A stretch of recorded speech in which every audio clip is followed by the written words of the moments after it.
Hello, I'm Tracy Faulkner, your host of Young Stroke Media. Today's featured guests are Mark and Harriet Manis.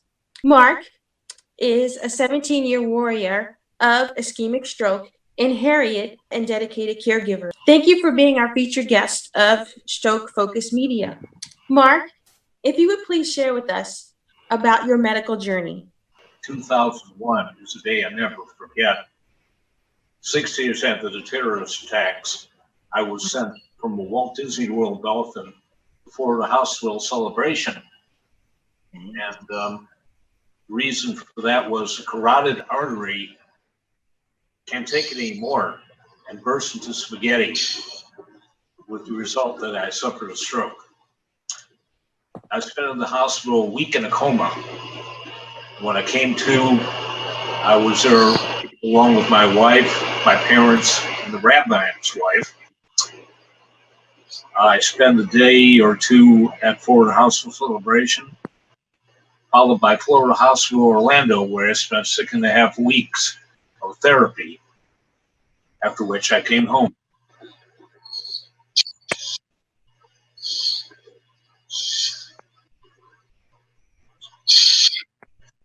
And what happened when you got home? Well, you tell me. Well, you had therapy in the house. Okay. A person or two would take weekly walks with, and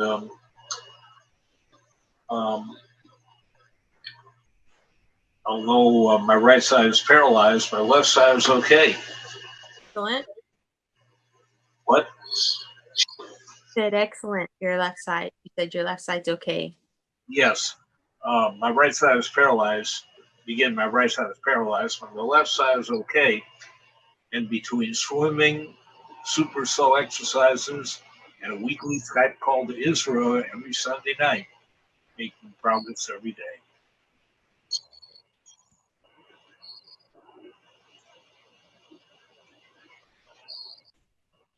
So what do you do?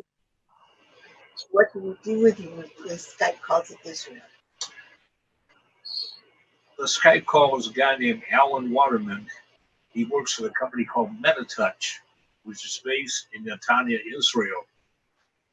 And every Sunday morning, for an hour, we use some external devices, the hand tutor, the arm tutor, the leg tutor, and go over there.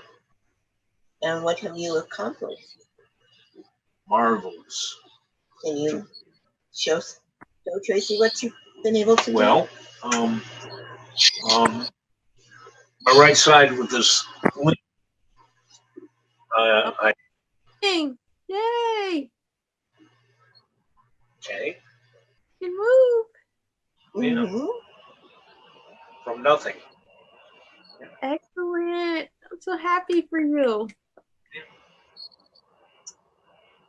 And so, First time were you able to move your arm or even stand? Because you said you were paralyzed. When was the first time you? Yeah, for about a year, I said nothing but okay and all right.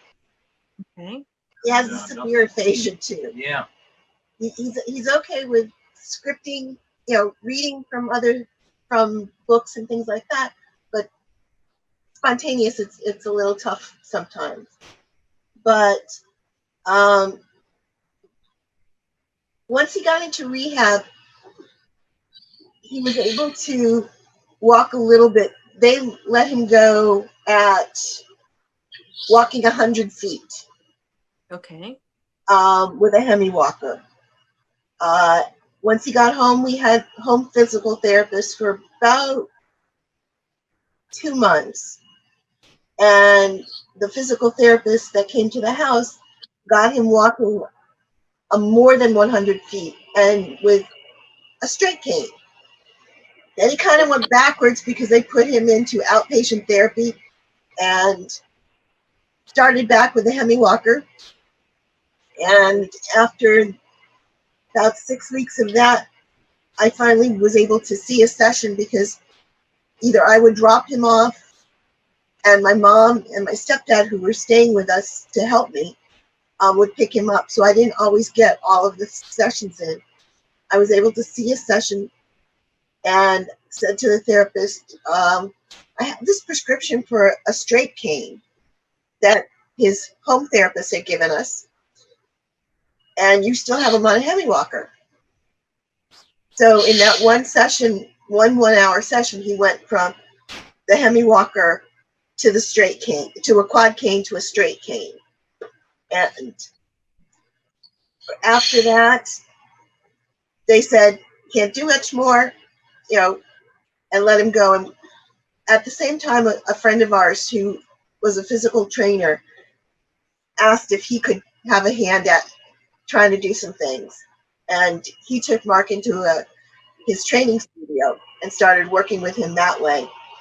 And that was right after Mark's birthday in February. And then by my birthday in June, he chucked the cane. Okay. And he's been at it ever since. I mean, we still have the canes and the walkers here in the house, but now we kind of use them for therapy.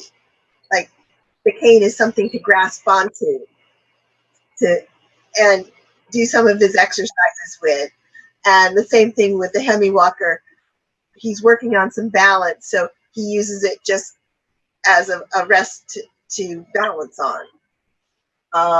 But we've continued the training with the young man until he went back to school, then with his boss, and now we're with one of the boss's proteges because the boss retired.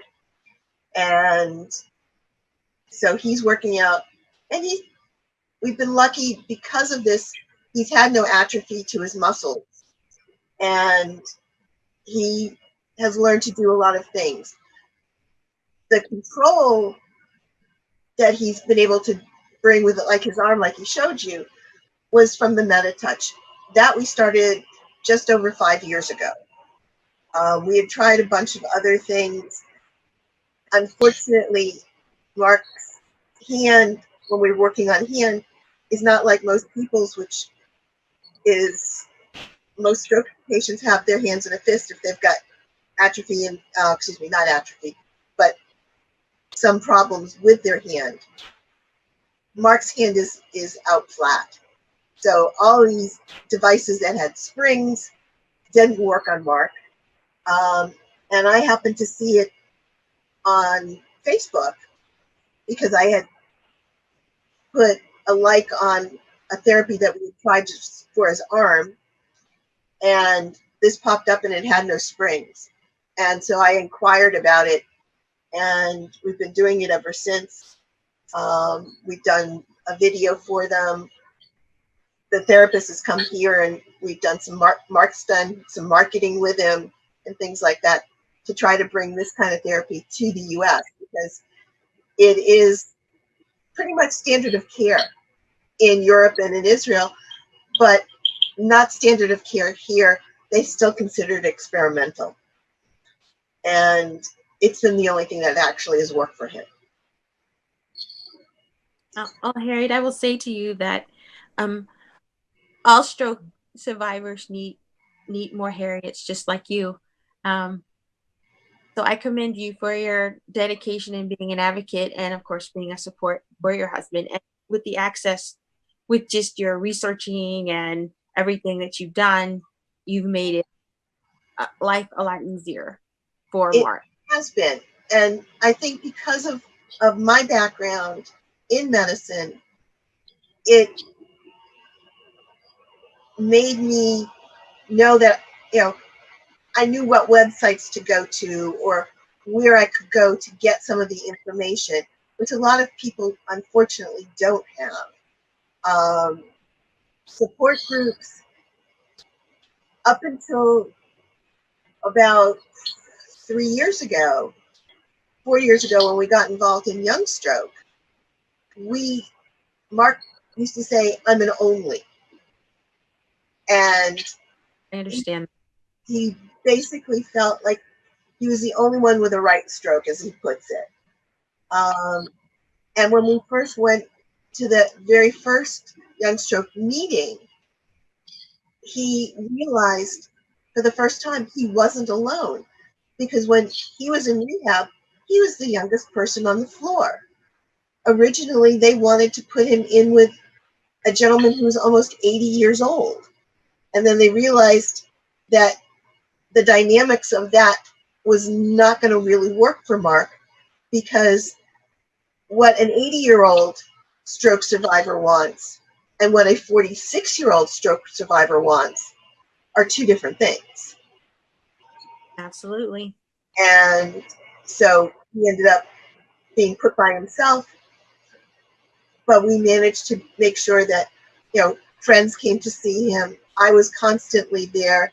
Thankfully, my job was only a few blocks from the hospital, and I could go, I'd go before work, I'd go at lunch, I would go after work, and I would spend a lot of time with him, his therapist, I would always try to make sure I was there for doctor rounds and things like that. So I got into this, but I'd always been an advocate for patients. As a pharmacist, that's what I did. I always had the patients that were difficult for others to handle. I kind of joke I've done neonates, preemies to 100 years old and everything in between. And those are the patients nobody really wants because they're difficult. This is a difficult problem. This is, when I said my husband had a stroke and they look at me and say, he's not old enough for a stroke. It happened at any Because age. everybody thinks stroke only happens in the elderly.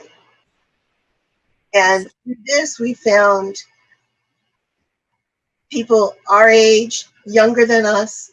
We've even found some children that have had strokes and have learned to be that advocate and help spread some of the things that we've learned over the 17 years to people who we've just run into that have had strokes that are in that young age that most people go, it shouldn't happen. Right. So I will get up and I will talk. I will get up and ask questions of people when you need to. I've found different therapies. I found different software for people who have aphasias and all types of things. And we've done everything that people would consider out of the box. I mean, Marc's therapy, besides the trainer and the MetaTouch, also includes neurofeedback. With the neurofeedback, he was able to get his eyesight back from very little to almost normal.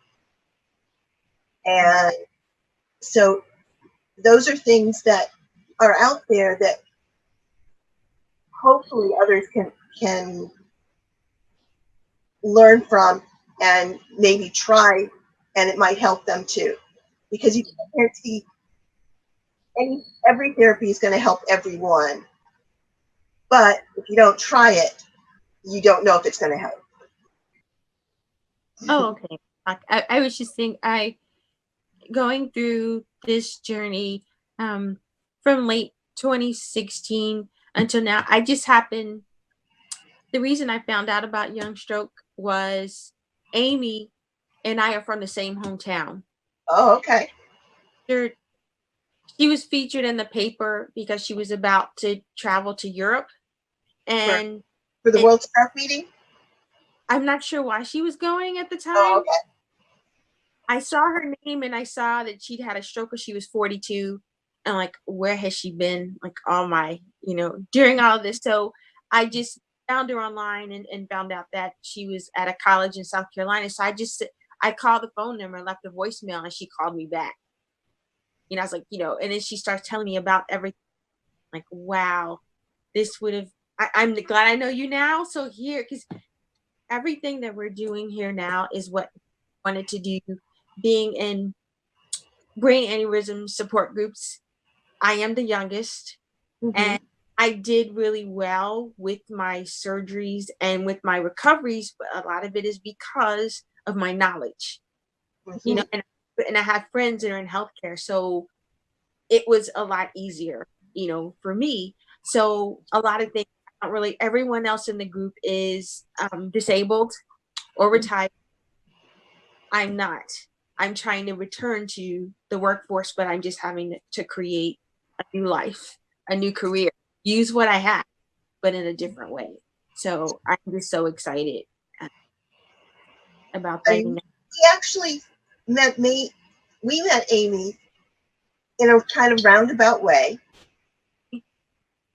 The therapist from MetaTouch Okay. got us in touch with someone because she had been inquiring about the MetaTouch system. She wanted to write an article for Stroke Magazine. Okay.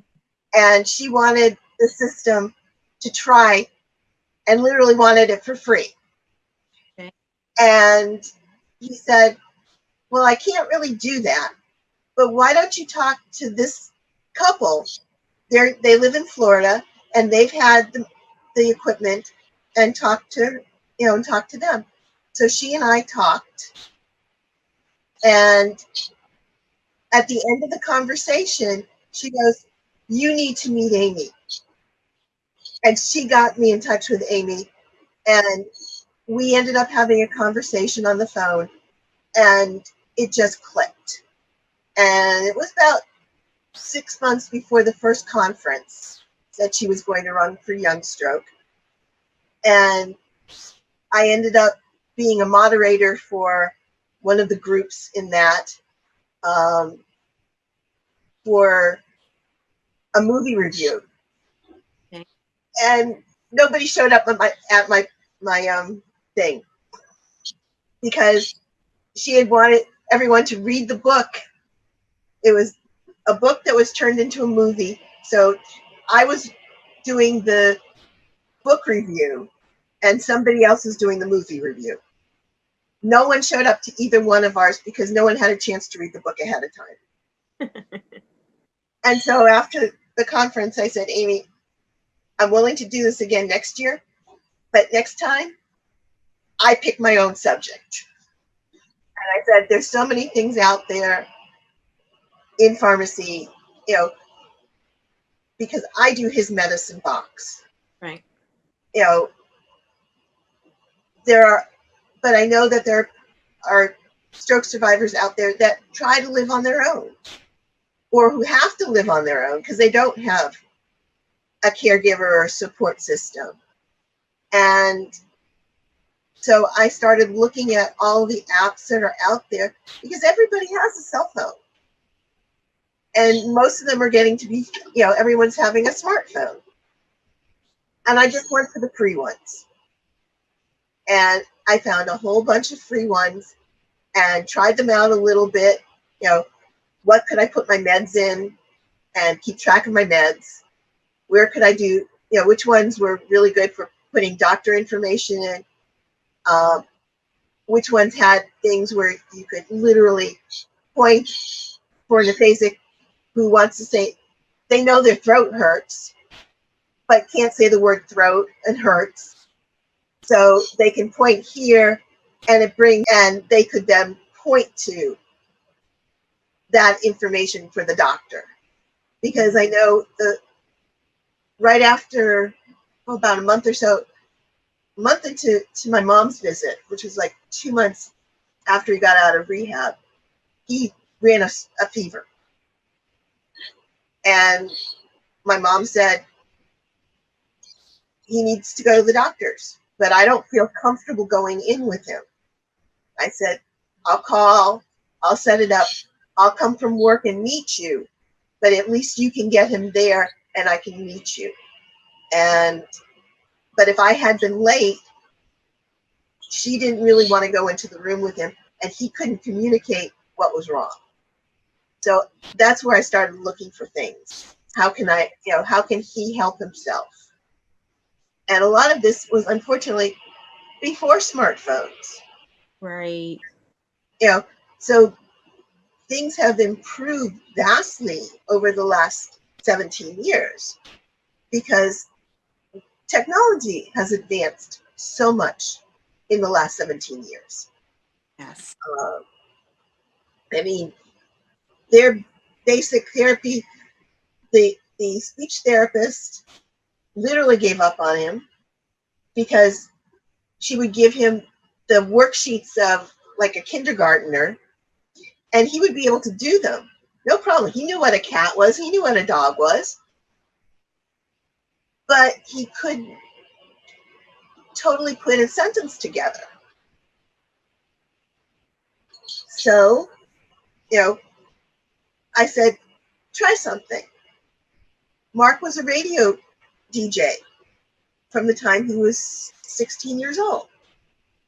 Try putting a microphone in front of him. She tried it. It worked. He pretended he was his DJ. And with that came a little bit more. I said,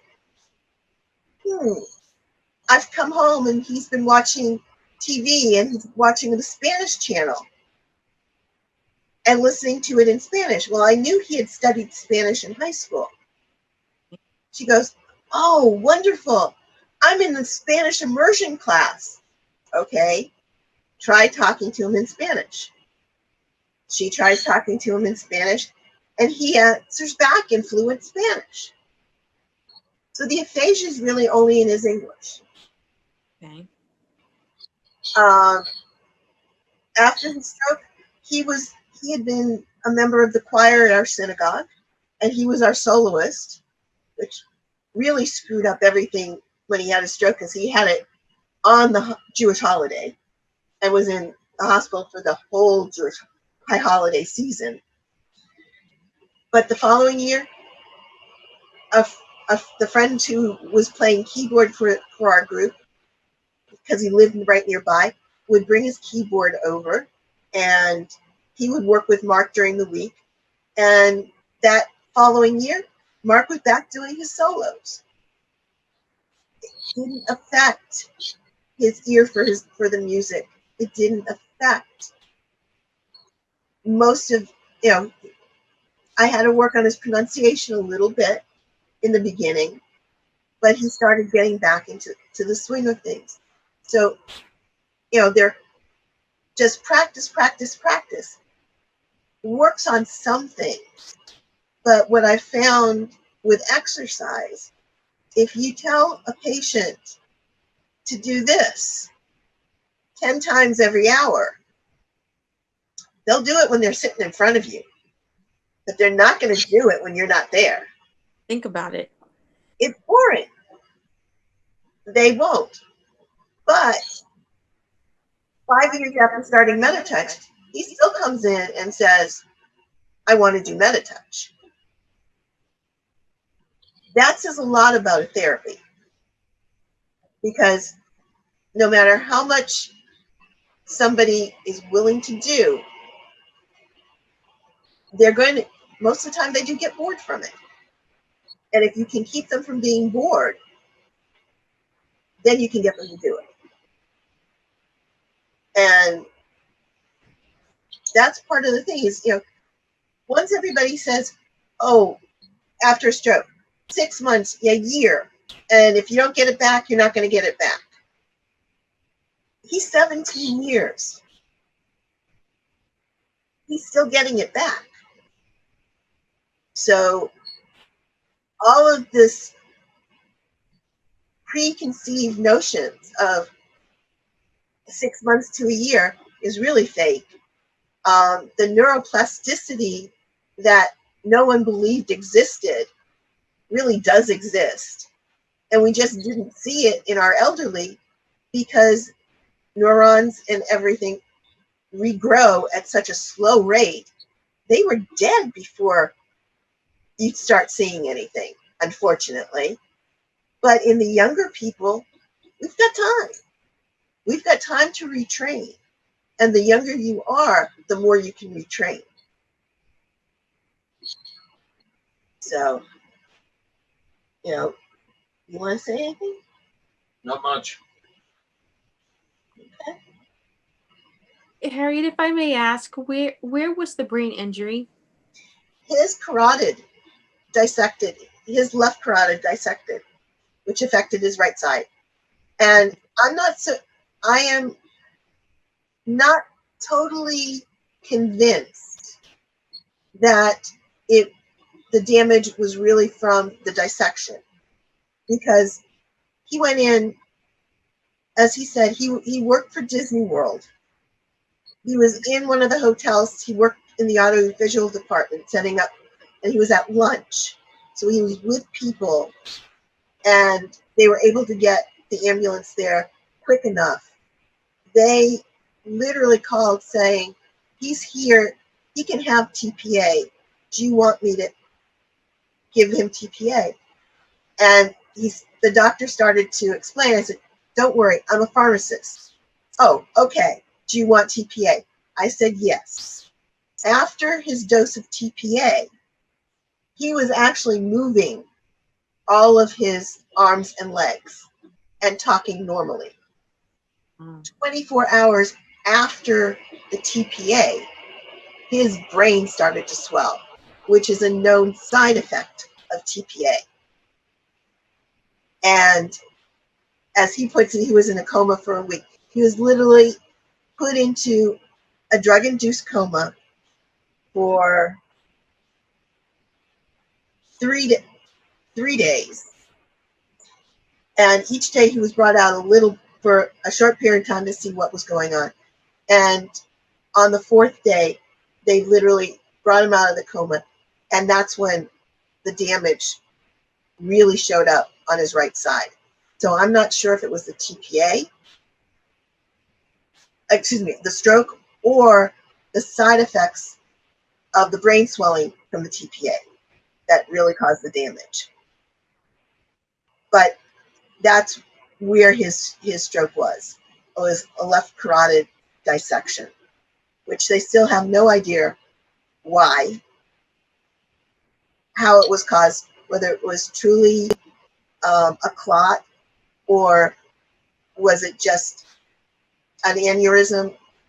By the time they got to him, there was nothing left of the carotid to know what happened to it.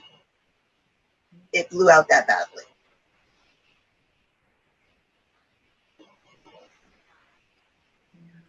Okay.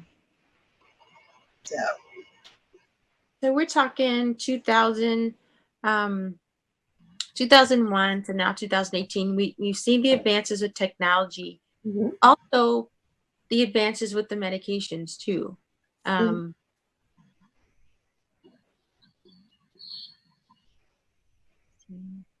Marc's med regimen hasn't really changed that much.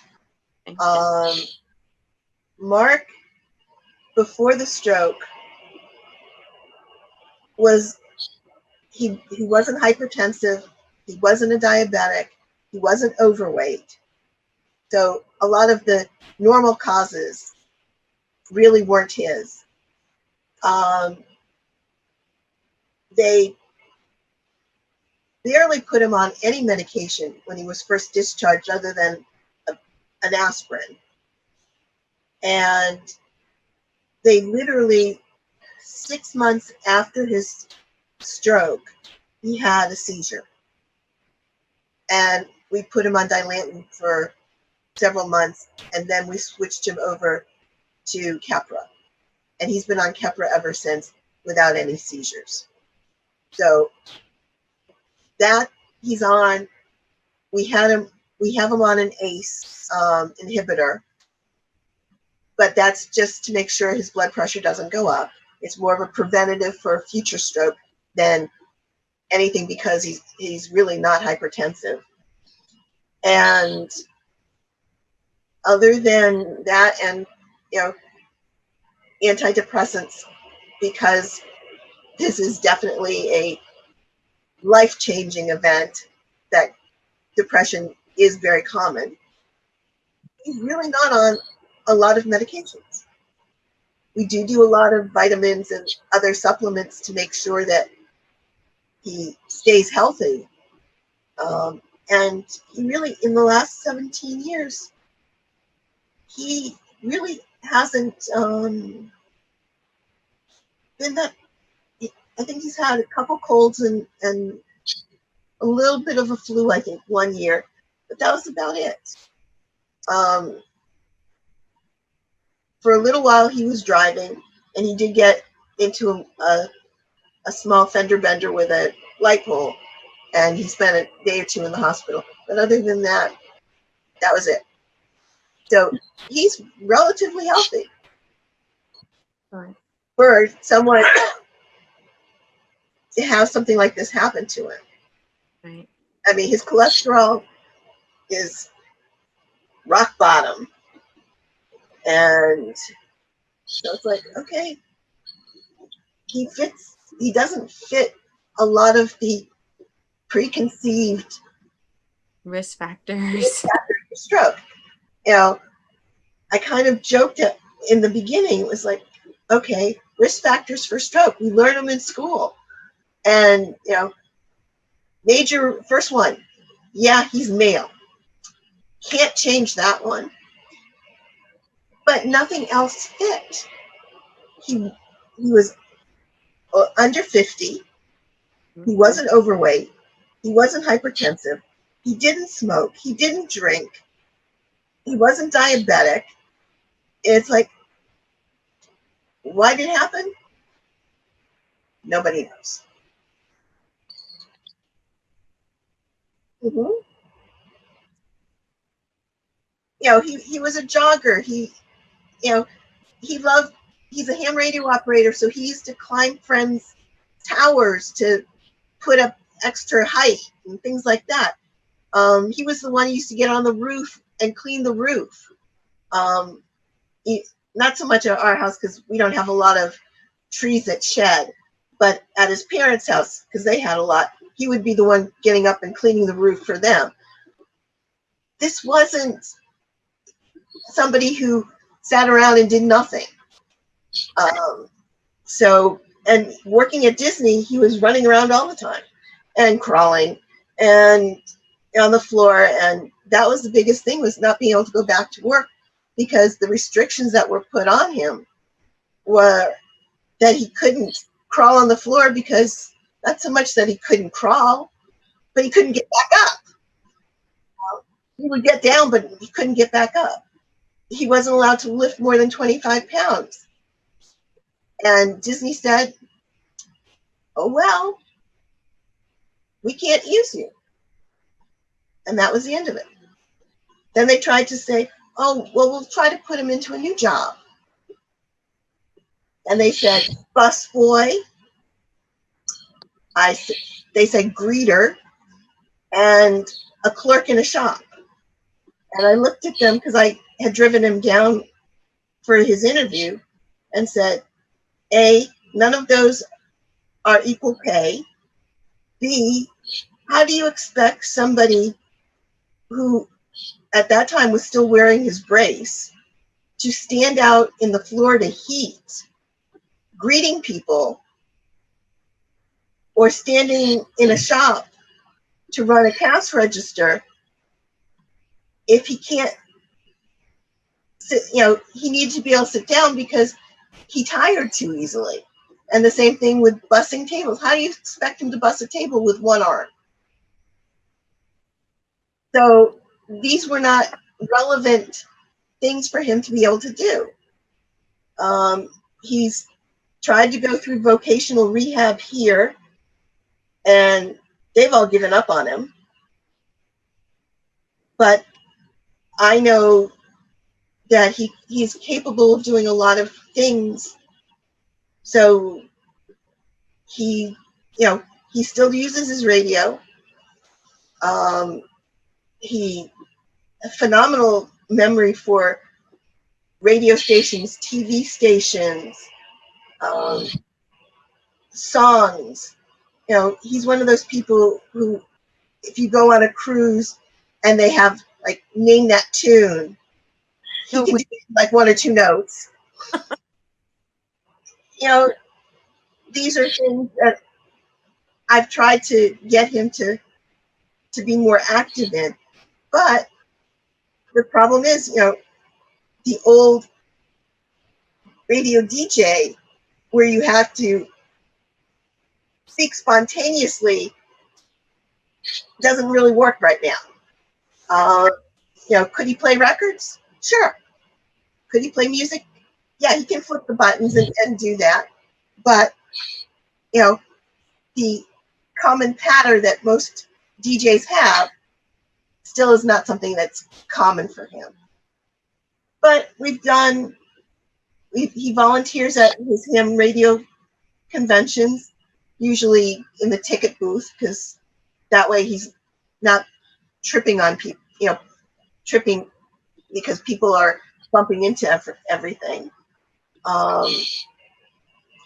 But it's hard, it's hard to give up your life and have people not accept you because you've changed. You even see it with your friends. A lot of our friends, people we thought were our friends, let's put it that way, disappeared after the stroke. If they were truly our friends, they stuck around. The ones that you always thought were friends, they all started disappearing. So you could tell the difference between those types of people. And that's been a hard part, because a lot of times he is home alone, especially when I still work. And there is isolation, and Yeah. you are isolated, and sometimes I think people, their intentions are good, but they just don't really know what to do or what to say. Or Uh, even try to understand you, because even Mark's parents in the beginning wouldn't understand what he's trying to, if he was trying to say something, they wouldn't understand him, and they'd go look at me and say, or they wouldn't talk to him at all.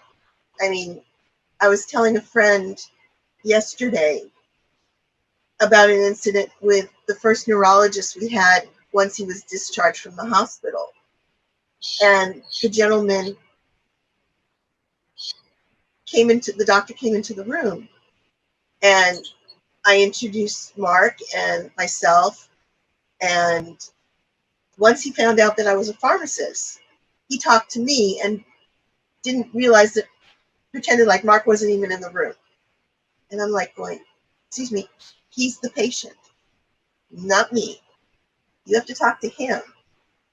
I'm here so that I can take notes and remember what's being said, but he's the patient. You need to talk to him. And I didn't stay with him because he didn't pay attention to Mark. All his other physicians have paid attention to him. But we're now on our third neurologist. But the partner left, so he was supposed to see this one. This one got, the first one in this practice got sick. He saw a partner, and then when he left the practice, we went back to the one who we were originally supposed to see. So, but that practice listens. That practice has said, when I've talked about neurofeedback, okay, no harm, if it doesn't hurt him, go ahead and try it. Working out the exercise programs that we've worked out, no problem. Keep doing it. They see progress. The MetaTouch, no problem. Everything I've wanted to try, they're just saying, hey, as long as it's not going to physically hurt him, try it. Because the only way to find something that's going to work is to try it. So that's what we do. have you, with the experiences you've had with your husband, have you been able to submit that information to the American Stroke Association or any place, since you are a pharmacist and in healthcare? with the guidelines, with the updates? Have you contributed? Um, I have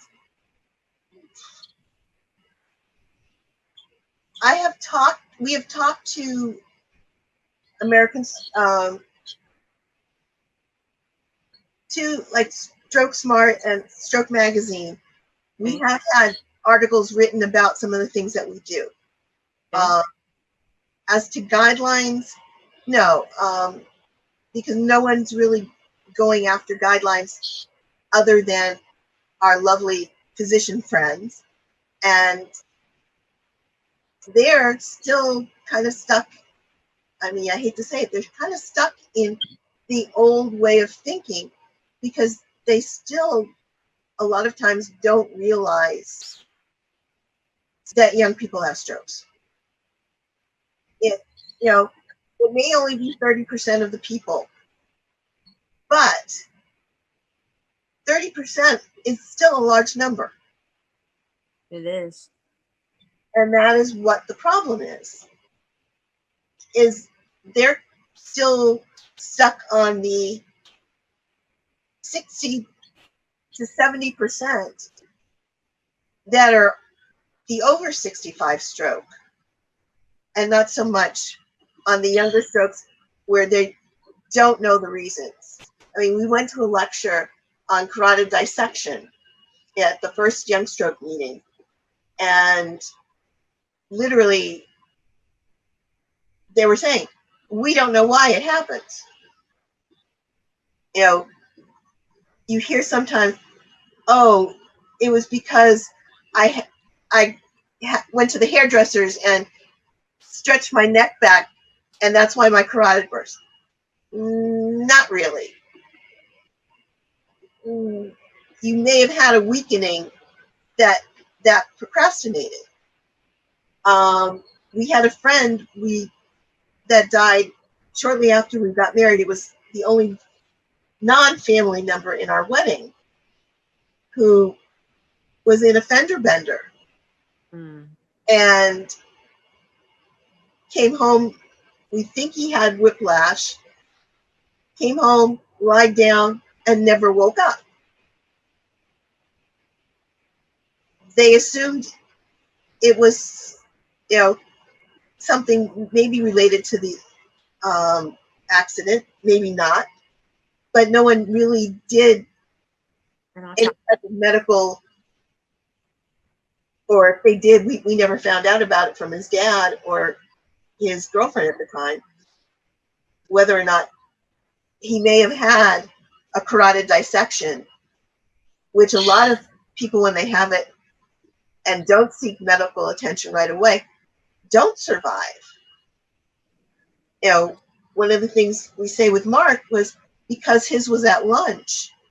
If it had been 30 minutes earlier or 30 minutes later, he would have been in a conference room, either setting up a conference room or tearing down a conference room, and nobody would have found him until he didn't answer his radio. But because it happened at lunch, he was with his friends, his colleagues, and they literally said he stopped talking and dropped his Diet Coke, and we knew something was wrong because he was always holding his can of Diet Coke and he was always talking. Two of those together said something's wrong, and they called 911. Very good. I'm grateful for them. So very grateful for that, because I don't know if he would have been found, if he would have survived or not survived.